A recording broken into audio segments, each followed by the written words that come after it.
Geez, she was smoking right now, which, of course, was impossible. Again, I may not have the best vision in the world, and though no one in my family likes to admit it, it's getting worse by the hour. But unless I was completely losing it, those three people were all very much alive and kicking, when they should have been very much dead, and still on the pages of that giant book Ed had. Let me stop here for a second and back up. My mom always gets tweaked at me because I have this habit of jumping into the middle of the story. But really, isn't that where all the action is? Why waste your time on the who's and where's and what's when you can get right to the good stuff?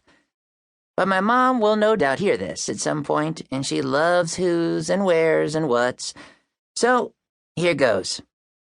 My name is Spencer Lamone, pronounced Lemon, like you would if you were in France, not like the sour yellow fruit. I'm just finishing up 6th grade at Lilac Junior High, which, by the way, has no lilac bushes growing anywhere near it that I know of. It does have a couple of palm trees, though.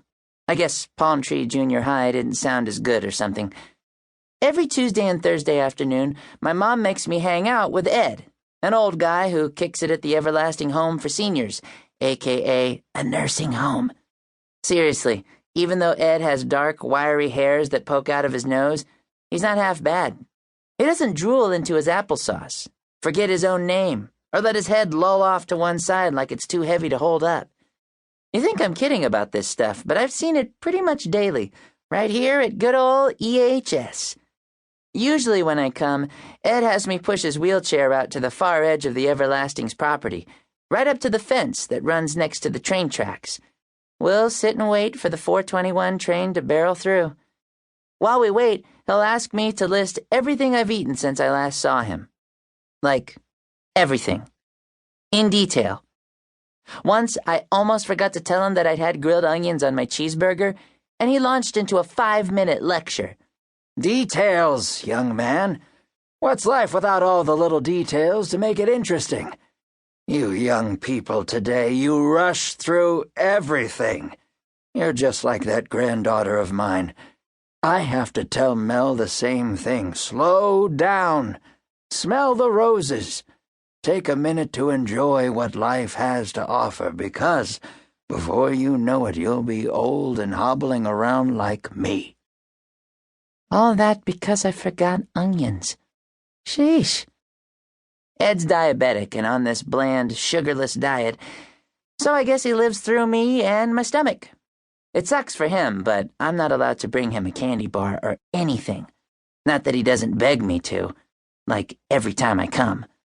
But earlier today, instead of being in his wheelchair ready to go, he was still in bed. Without even saying hello, he ordered me to close the door, shut the curtains, and not ask any questions. Weird. But then again, in the short time I've known him, Ed has occasionally done some odd stuff. Like last week when he asked me to call this number for him, but as soon as the person answered, Ed just listened for a minute and then handed the phone back to me. I should tell you, my mom would probably say this was important, that I'd had a rotten day. We'd been doing state testing in school, so my hand was cramped from filling in those stupid bubble sheets, and my head hurt from squinting while I tried to read all the questions. Track practice was canceled after school because it was drizzling. Then, on my way out to my mom's car in the parking lot, Anthony Gutterson, a.k.a. The Gut, decided to yank my backpack off my back, which snapped the strap, causing the whole bag to go flying into a nice little puddle. Yeah, I know. Killer day, right? So with Ed being all mysterious and as cruddy as I was already feeling, I was tempted to bolt for the nearest exit. But then he started going on and on about this incredibly cool book he'd picked up back in 1943 when he was stationed at an air base in North Africa. Cue the mental eye roll. I figured this was Ed being Ed, trying to entertain me with his fabricated stories. Here's the thing about Ed. I've known the old man for just a few weeks. In that short time, Ed has pulled his share of pranks, flirted with every nurse in the building, and told me such far-fetched stories that I've gotten used to just nodding and biting my tongue. Like when he told me that he'd once seen the inside of a whale's mouth, or how he and Mel had run with the bulls.